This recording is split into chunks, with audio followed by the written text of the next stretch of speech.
Pai do Senhor a todos meus irmãos em Cristo Jesus. Estamos com mais uma EBD online. A lição que vamos estar estudando no dia de amanhã é a lição de número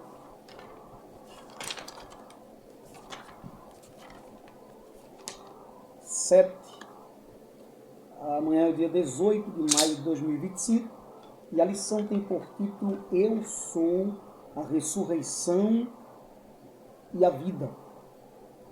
Tema maravilhoso dessa lição, onde vai falar sobre o 7º milagre de Jesus no Evangelho de Cristo escrito por João. A ressurreição de Lázaro, ela é um milagre de Jesus Cristo, relatado no capítulo 11 do livro de João. Através desse milagre, ele traz Lázaro de Betânia de volta à vida depois de 4 dias de sepultamento.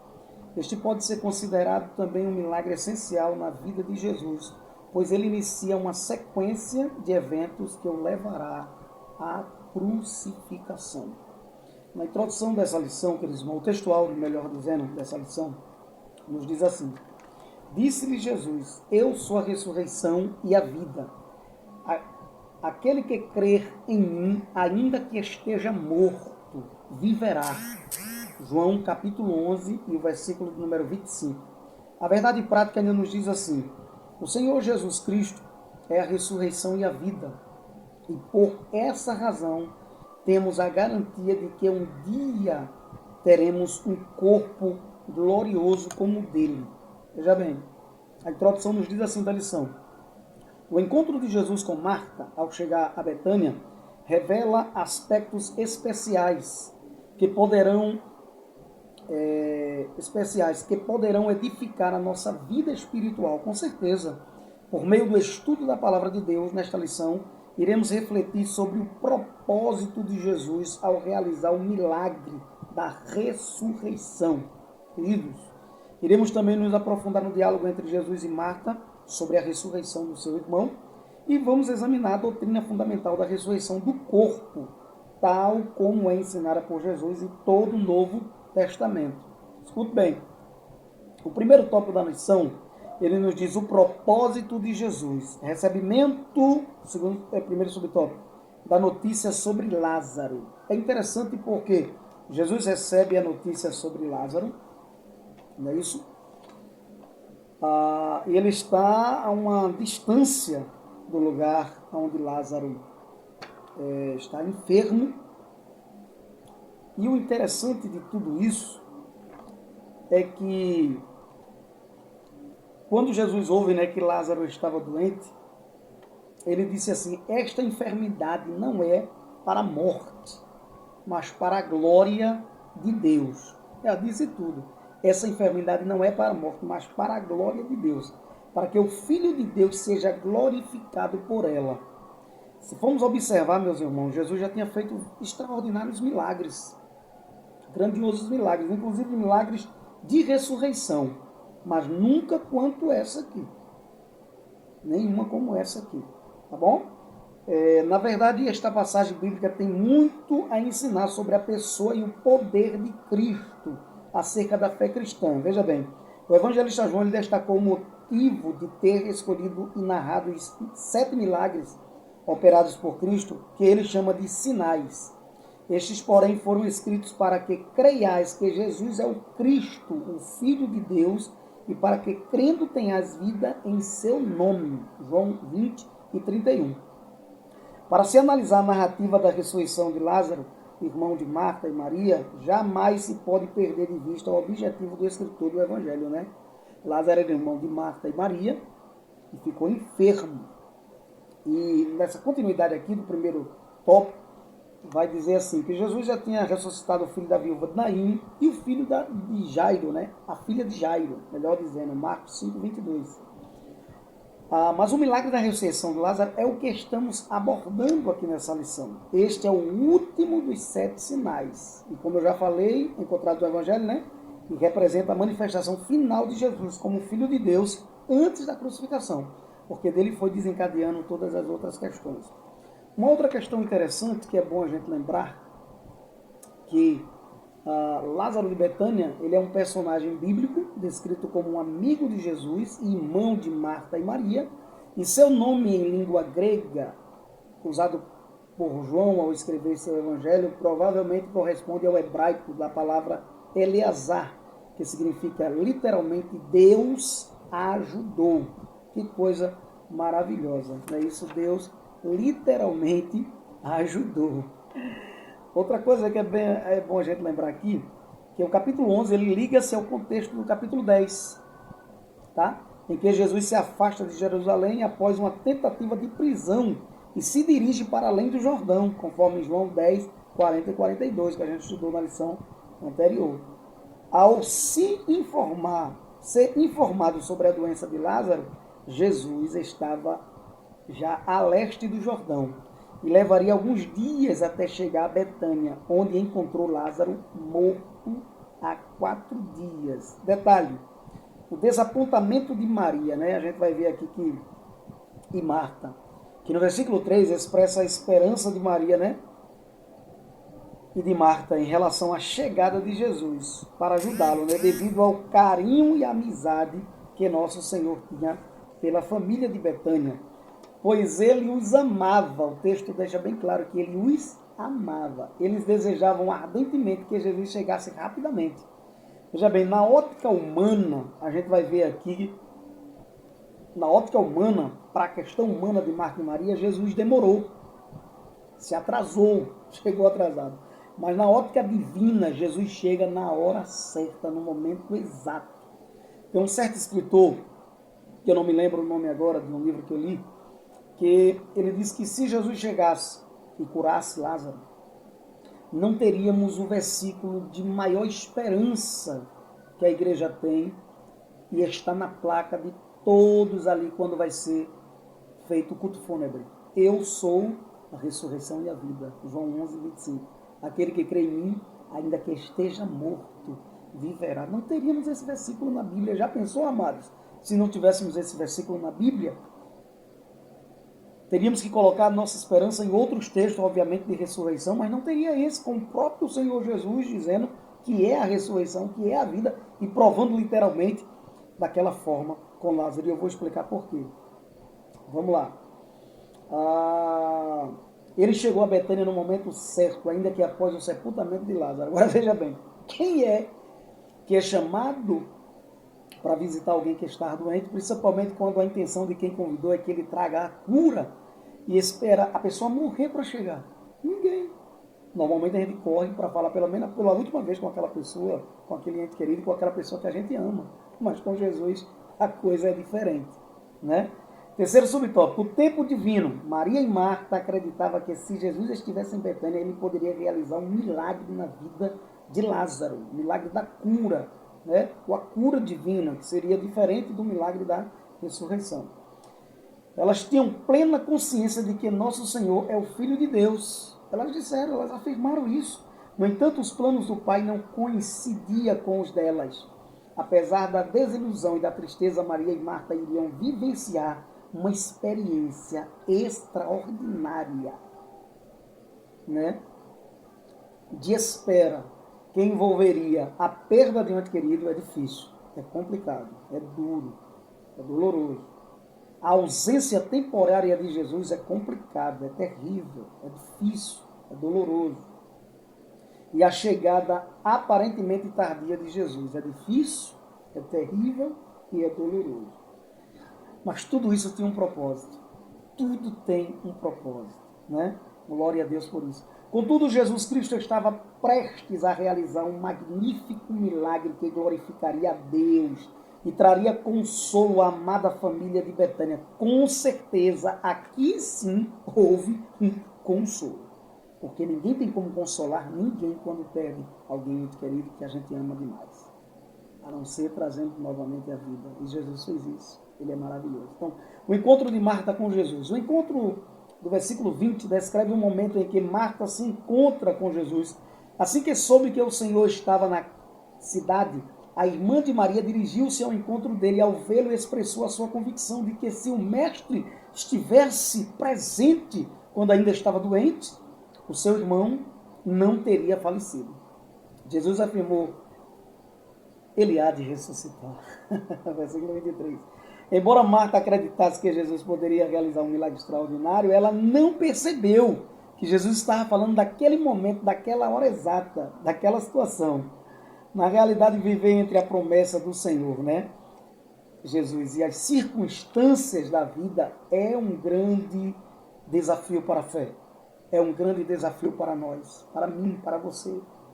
No entanto, aquele que é a ressurreição e a vida estava ali diante dela. Que coisa maravilhosa, que coisa gloriosa, né? No segundo subtópico ainda do segundo ponto, diz assim, o diálogo entre Marta e Jesus revela que ela cria na doutrina da ressurreição dos mortos. Ela falou isso. Tal como era ensinado no judaísmo, que era uma verdade deles. Eu sei que há de ressuscitar na ressurreição do último dia. Ela fala isso em João 11, 24. Contudo, Jesus não se referia primeiramente ao milagre da ressurreição do último dia, ainda que ele falou sobre isso no capítulo 10 de João. Como ela pensava, mas sim a realidade daquele instante presente. Para ilustrar essa verdade, ele declara, eu sou a ressurreição e a vida. Ou seja, não precisa esperar para o dia da última ressurreição. Eu sou a ressurreição e a vida. Glória a Deus. Aleluia. Enquanto Marta apresentava uma doutrina defendida pelos fariseus, embora correta e verdadeira, nosso Senhor revelou a doutrina da ressurreição associada à sua própria pessoa ao trazer Lázaro de volta à vida. E é extraordinário essa promessa de vida, né? Terceiro subtópico. Na resposta de Jesus a Marta, quando ele afirma ser a ressurreição e a vida, encontramos pelo menos duas lições extraordinárias. A primeira, a soberania do Filho de Deus sobre a morte e a vida, tá? Ao se identificar como a ressurreição. Ele coloca-se como fonte de toda a vida. E é verdade. Só temos vida em Cristo, porque Ele é a vida. Tanto no plano material quanto espiritual. Segundo, existe uma gloriosa promessa de vida para quem crer em mim. Ou seja, assim sendo, aquele que crê em Cristo recebe uma abundância de vida em todos os sentidos, tanto material quanto espiritual. Pois uma vida entregue a Cristo é uma vida plena. Como a gente vai ver aqui, queridos, coisas extraordinárias de que aconteceu desse milagre, dessa ressurreição. E aí no terceiro tópico vai falar sobre a doutrina bíblica da ressurreição. Mas antes mesmo disso, eu queria folhear aqui algumas coisas mais com vocês, para entendermos que é muito interessante que a Bíblia fala de algumas modalidades de ressurreição. Eu não vou citar todas elas, mas eu vou citar algumas. Por exemplo, poderíamos trabalhar sistematicamente a ressurreição de mortos que houve na Bíblia. De alguns que morreram, ressuscitaram, mas depois morreram de novo. Foram alguns mortos. Entre eles está, a gente vai ver, segundo Reis 13, 21, o homem lançado no sepulcro de Eliseu. Primeiro Reis 17 e 21 ao 23, que vai falar do filho da viúva de Sarepta. Segundo Reis 4, 33 ao 36, que vai falar do filho da Sunamita. Lucas 7, 14 e 15, que vai falar do filho da viúva de Naim. Marcos 5 e 41, que vai falar da filha de Jairo. E por fim, Lázaro, ainda que tinha também aqui Atos 9 e 36, Tábita, e Eutico, em Atos 20, 9 e o 12. Mas aí, por fim, estamos falando sobre Lázaro. E desses todos milagres que houve, foram extraordinários, mas o que Deus fez, o que Jesus fez na vida de Lázaro, foi muito mais extraordinário. Eu queria ler alguma coisa aqui para você entender um pouco a complexidade, porque não podemos explicar o milagre, mas podemos explicar um pouco a complexidade desse milagre. Por exemplo, o que tinha acontecido com Lázaro antes da ressurreição, né? Você vai ver que Jesus foi avisado. A Bíblia vai dizer que quando Jesus soube, né?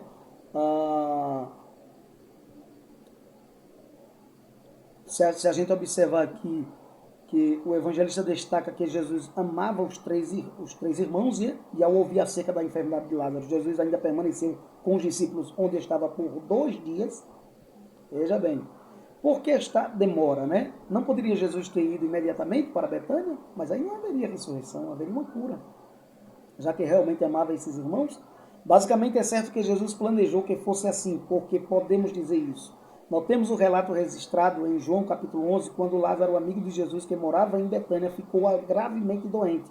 Suas irmãs mandaram avisar Jesus. Nessa ocasião, Jesus se encontrava a cerca de 2 dias de viagem de Betânia. João, capítulo 10, 40, vai falar sobre isso. Pelo visto, Lázaro morreu por volta do tempo em que Jesus recebeu a notícia de sua doença. Tá? O que Jesus fez? Ele permaneceu 2 dias no lugar onde estava, só depois partiu para Betânia. Assim, por esperar 2 dias para partir e depois viajar mais 2 dias, ele chegou no túmulo 4 dias após a morte de Lázaro. Que coisa, né? Que coisa. 4 dias, porque 2 dias só deu para os homens chegarem até ele, e mais 2 dias deu para ele chegar até lá, né? Ele ficou mais 2 dias, na verdade daria 6 dias, né? Então deu 4 dias. Tempo que os homens chegam lá, Lázaro morre, ele passa mais 2 dias, depois por 2 dias chega lá, dá 4 dias. Tá? Então antes disso, Jesus havia realizado 2 ressurreições, uma após a morte da pessoa e a outra provavelmente mais tarde, no mesmo dia da morte. Foram 2 ressurreições diferenciadas, após a morte e no mesmo dia depois da morte. Será que ele conseguiria ressuscitar alguém morto por 4 dias? Já havia começado a se decompor. Tá? Então é interessante a gente lembrar que na hora que alguém morre, o coração para de bater, a pele fica rígida e adquire uma cor cinzentada, todos os músculos se relaxam, a bexiga e o intestino esvaziam. Ao se despejarem, a temperatura do corpo cai normalmente a 0,83 graus por hora, a não ser que tenha fatores externos que impeçam. O fígado é o órgão que se mantém quente durante mais tempo. 15 minutos depois, o cérebro sofre sérias lesões pela falta de circulação sanguínea. Toda a memória se desorganiza, virando uma confusão. Aos 30 minutos, a pele fica um tanto púrpura e com aspectos seroso. Os lábios e as unhas dos dedos empalidecem pela ausência de sangue. O sangue estagna nas partes baixas do corpo, formando uma mancha de cor púrpura escura, que é chamada de lividez. As mãos e os pés tomam uma tonalidade azulada. Os olhos começam a afundar para o interior do crânio. Após 4 horas, começa a aparecer o rigor mortis, ao enrijecimento da pele e o estancamento do sangue contínuo. O rigor mortis começa a estigar os músculos durante umas 24 horas, depois das quais o corpo recuperará seu estado relaxado. Após 12 horas, o corpo está em estado de rigor mortis total. Após 24 horas, somente agora o corpo adquire a temperatura do ambiente que ele rodeia. Nos homens morrem os espermatozoides e a cabeça e o pescoço adquirem uma cor verde azulada. Neste momento começa o forte cheiro de carne podre. Após 3 dias, os gases dos tecidos corporais formam grandes bolhas debaixo da pele. Veja bem, a totalidade do corpo começa a inchar e crescer de forma grotesca. Este processo pode acelerar e se o corpo encontrasse num ambiente cálido ou na água, por fim, os fluidos começam a gotejar por todos os orifícios corporais. É interessante, além disso, notar o que os judeus acreditavam sobre a morte e a ressurreição. A gente vai observar que eles acreditavam que não existia esperança para uma pessoa que estava morta por 4 dias. E é interessante que Jesus ressuscitou no 3º dia, né? A essa altura, o corpo já apresentava sinais visíveis de decomposição. E a alma que se pensava pairar sobre o corpo, né, por 3 dias, né, havia partido para os judeus. A alma ficava vagando ao redor do corpo para eles até o 3º dia. Mas o 4º dia seria o seu destino e não poderia retomar mais. Daí a resposta das irmãs de Lázaro, que reclamam da ausência de Jesus. Mas agora, depois de 3 dias, nada poderá ser feito. Só na ressurreição do último dia acreditavam nelas. No terceiro dia, Jesus disse aos discípulos que retornariam para a Judéia. Ao que os discípulos objetaram: Rabi, ainda agora os judeus procuravam apedrejar-te e tornais para lá? Jesus respondeu enigmaticamente: não há 12 horas no dia? Se alguém andar de dia, não tropeça, porque vê a luz deste mundo. Mas se andar de noite, tropeça, porque nele não há luz. João 11, 9 ao 10. Compare com João 9, 4, que você vai ver. Ora, Jesus identificou-se como sendo a luz que veio ao mundo. Enquanto estou no mundo, sou a luz do mundo. O próprio Jesus afirmou isso. Em seguida, Jesus disse aos discípulos que Lázaro dormia. Quando Jesus diz isso, ele diz: então vai acordá-lo, vai despertá-lo do sono. E os seus discípulos entenderam que Lázaro estava bem, ou seja, que somente estava repousando. Paulo usa essa figura no capítulo 15 de Coríntios para mostrar que a morte do crente é como um sono. Por quê? Porque ele vai despertar. Vai ser despertado novamente para a vida e não para a morte. Né? Diferente do ímpio. Então, foi quando Jesus disse claramente: Lázaro está morto. E folgo por amor de vós de que eu lá não estivesse, para que acrediteis. Aí, se ele estivesse lá, ninguém ia acreditar. Ele curaria e muitos talvez nem acreditassem. Mas ele precisava fazer um milagre mais extraordinário, o milagre da ressurreição. Tomé, que nada compreendeu, arrematou: vamos nós também para morrermos com ele. Aleluia. A morte de Lázaro também fez com que muitos judeus fossem a Betânia prestar suas condolências a Marta e a Maria. Isso aí em João 11, 19. No momento em que Marta, ouviu que Jesus se aproximava, saiu ao encontro, fora da aldeia. Enquanto Maria ia a que escolheu ficar aos pés de Jesus, né, ouvindo os seus ensinamentos, ficou assentada em casa. Nessa questão aqui agora, ao encontrá-lo, Marta disse: Senhor, se tu estivesse aqui, meu irmão Lázaro não teria morrido. Aleluia. Ela não questionou o fato de Jesus não ter se adiantado para atender seu irmão quando ainda vivo. Ela não questionou a bondade de Deus. É interessante, né? Porque tinha gente: meu Deus, Jesus chegasse agora. Por que, Senhor, né? Não atribuiu sua perda a Deus. Antes, demonstrou uma confiança inabalável. Após expressar sua confiança, Marta diz: mas também agora eu sei que tudo quanto pedires a Deus te concederá. Aleluia. Glória a Deus. Mesmo atingido pelas reservas da vida, né? Marta continuou crendo que tudo quanto Cristo pedisse a Deus, Deus havia de atendê-lo, mesmo estando enlutada com a dor da perda do seu irmão, sentimentos fragilizados. Não questionou o mestre, como os judeus que ali estavam. Diferente, né? Que vai dizer: não podia ele que abriu os olhos do cego fazer também com que este não morresse?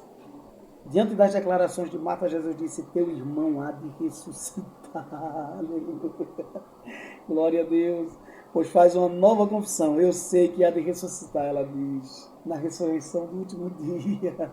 Embora tivesse perdido um irmão recentemente, e apesar da amizade de Jesus não ter de se adiantado para atendê-lo, Marta continuava firme na doutrina que aprendera, a doutrina da ressurreição do último dia.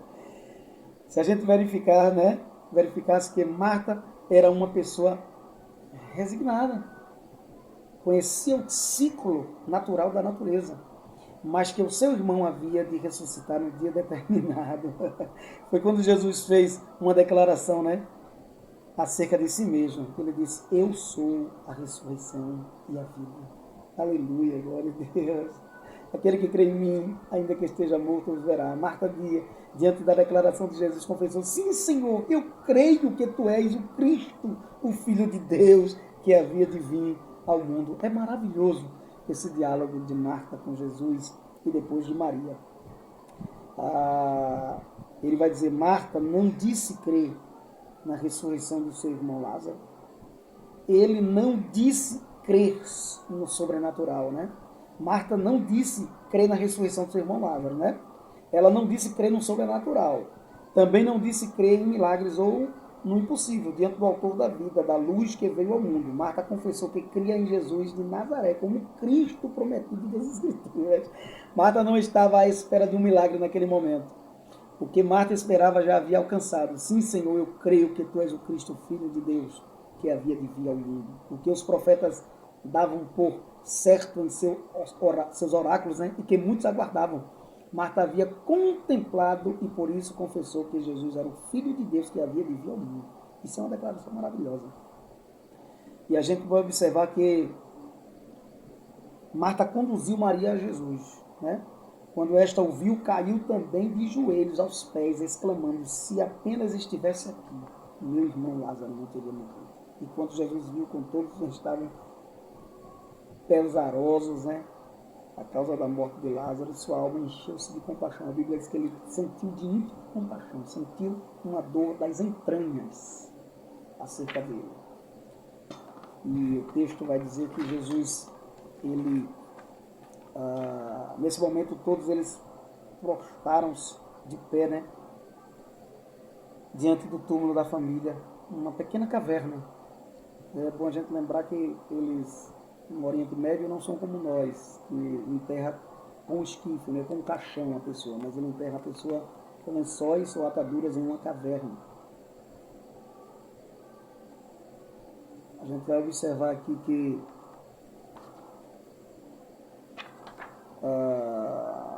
nesse momento todos, né, estavam ali esperando, né, de pé no túmulo da família, uma caverna, uma pequena caverna natural, num declive e sob uma saliência de rocha que aflorava até uns 10 metros de altura na extremidade do jardim. A mente humana de Jesus estava envolvida fortemente por uma contenda entre o amor por Lázaro, a desolação das irmãs e o desdém e desprezo demonstrado estereotipamente de afeto manifestado por alguns daqueles judeus descrentes com a intenção de assassinas, né?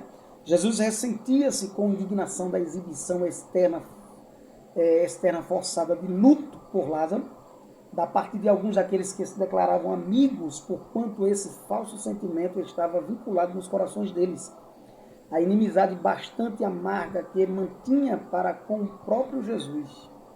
Alguns desses judeus, entretanto, pareciam sinceros no seu luto, pois eram realmente amigos da família. Assim como Jesus era um grande amigo da família. Jesus não escondeu as suas lágrimas diante do pranto de duas de suas seguidoras, Maria e Marta. Jesus chorou. Jesus chorou. Um homem, ele chorou ali. Lamentou, que era comum no funeral da época. Diversamente, a palavra empregada para o choro de Jesus significa derramar lágrimas. Jesus derramou lágrimas. Ou seja, que as emoções de Jesus eram profundas e genuínas, porque o seu amigo havia morrido. Além disso, Jesus sentia muita compaixão de Marta e Maria. Mais do que tudo isso, Jesus chorou por causa da incredulidade também dos judeus, que viram operar muitos sinais e agora questionaram por que Jesus deixou o seu amigo morrer. Jesus tem uma finalidade muito mais extraordinária. Amém? Quando Jesus ele disse a palavra de comando, retire a pedra, Marta e Maria ficaram repletas de emoções contraditórias. Maria tinha a esperança de que Lázaro fosse ressurgir dos mortos, mas, se bem que em certo grau compartilhasse da fé da irmã, Marta estava mais atormentada pelo medo de que Lázaro não estivesse apresentável na sua aparência. Mas Jesus e os apóstolos e seus amigos disse: deveríamos remover a pedra. Removam a pedra. Meu irmão esteve morto por 4 dias e assim a composição do corpo deve ter sido iniciada. Ela disse: já cheira mal, Senhor. Já está em estado de decomposição. Aleluia. Aleluia. E é interessante porque quando Jesus diz assim que a doença não é para a morte, a gente vai explicar melhor isso aqui. Deixa eu só continuar, tá? O apóstolo Paulo refere-se à mesma ressurreição que abrange todos os mortos, justos e injustos, diferenciando os tempos, né? Os tempos. A gente vai ver na Bíblia a ressurreição de mortos, que eu já falei, que eles morreram, ressuscitaram e depois morreram. Mas tem a ressurreição de Jesus, que é a ressurreição dentre os mortos, que é parecida com a ressurreição dos santos também, que será dentre os mortos.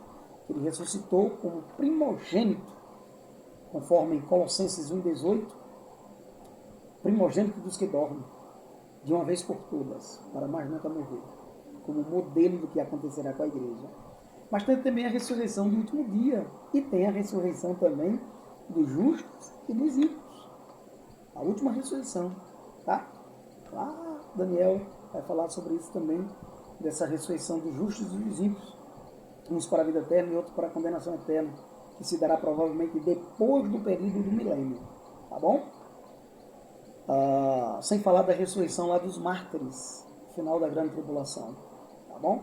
Então, olha, assim sendo, os justos ressuscitarão quando a trombeta tocar, conforme Colossenses 4, 16, 17.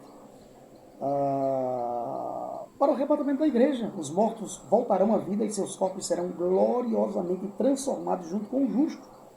Por outro lado, os injustos ressuscitarão no juízo final e receberão um corpo inglório, destinado à condenação eterna. Entende-se que há uma distância de ressurreição dos mortos em Cristo, que se dará na volta de Jesus Cristo, dos mártires, que se dará depois da grande tribulação, e dos injustos, que se dará depois do milênio, para a condenação e desprezo eterno, como diz Daniel e como diz João no Evangelho de João. Então, segundo o subtópico da morte para a vida, na conversa entre Jesus e Marta, também se evidenciará a perspectiva da doutrina da ressurreição, né? Do corpo. A expressão nunca morrerá, né? Que Jesus diz, aquele que crê em mim nunca morrerá. Mas a Bíblia vai dizer que Lázaro morreu, mas nunca morrerá eternamente. Morrerá temporariamente até, caso não alcance o arrebatamento. Então, o salvo em Cristo experimenta a morte física, nunca enfrentará a morte espiritual eterna. Nosso Senhor fala de algo que vai além da compreensão humana e distingue entre vida natural e vida eterna. Assim sendo, conforme diz ainda que esteja morto, viverá. Ainda que esteja morto, viverá. Para o crente, a morte não representa o fim sem esperança. Pelo contrário, sob uma ótica bíblica, segundo os ensinamentos de Jesus, a morte é uma transição para a vida eterna, onde a ressurreição do corpo marca o início de uma nova realidade e natureza de nível espiritual. Glorioso.